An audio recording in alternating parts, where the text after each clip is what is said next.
It's just lovely to have the opportunity to talk to you this morning, Roberta, because you are one of my inspirators or inspirations. You seem to be able to deal with so many things in your life, and you've created this lovely meditation centre in the Triggle. Can you tell me a bit more about how this came about?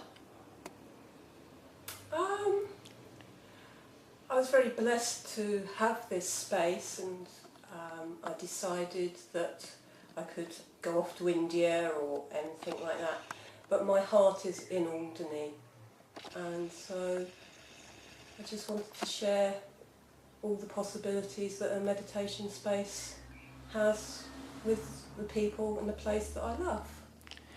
Well, I think we're very lucky because the other Channel Islands don't in fact have anything quite like this, do they? No, not anymore, so we are lucky. And I'm lucky because I live round the corner. And how did you come to Buddhism? Good question. I mean, your life hasn't always been a smooth path, has it? No, but I think I've always been Buddhist, but didn't know that was the label, so, although we try to avoid labels. But mainly, probably about 20 years ago, God, that sounds so long ago, I sat down and I thought, how do I want to live my life? And I wrote this lovely sort of bit of poetry. I want to walk gently upon the earth. I want to be able to treat everyone like family. If I have a choice between doing right and wrong, to do right, whatever right is.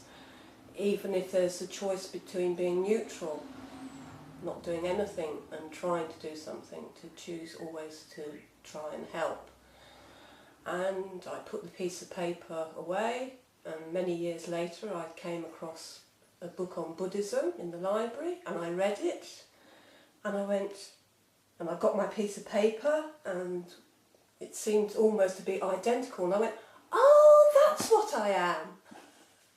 So I presume that was the sort of light bulb moment, and eventually I was chatting to my mum, and she said, oh, years ago you met some Tibetan monks when you were a child and you were fascinated, so I'm not surprised you've taken up with Buddhism. So it's That's been interesting. there from childhood, or if you believe in having many lives, I think I've had the chance to come across the Dharma in previous lives.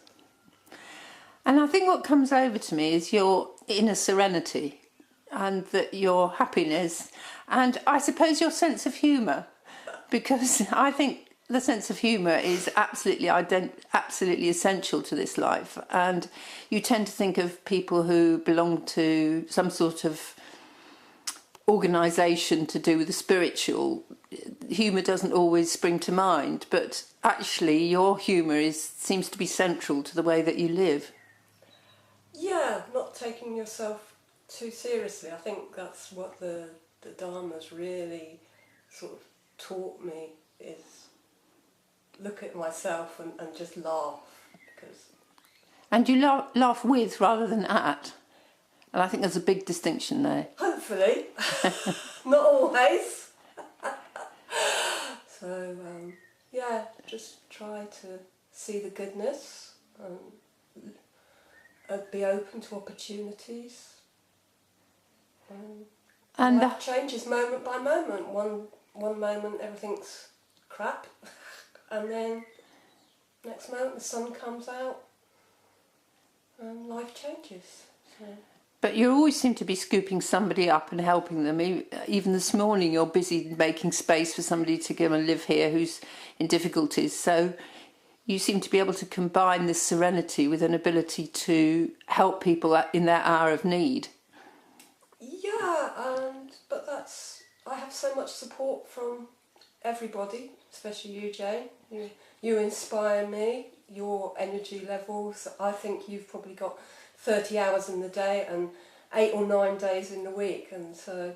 Yes, but then I actually I shouldn't envy, but I admire your serenity and your ability to stay calm in a crisis. So I think it's a good team. No, it's like a swan, you know. You look serene on the surface and you're paddling like mad,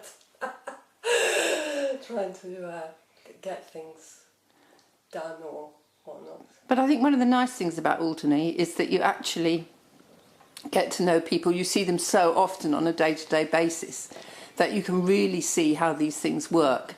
And I just think that you're good through and through, and you're setting a tremendous example to the rest of us.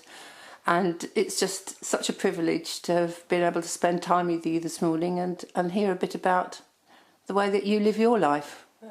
I live it quietly, simply, with humour.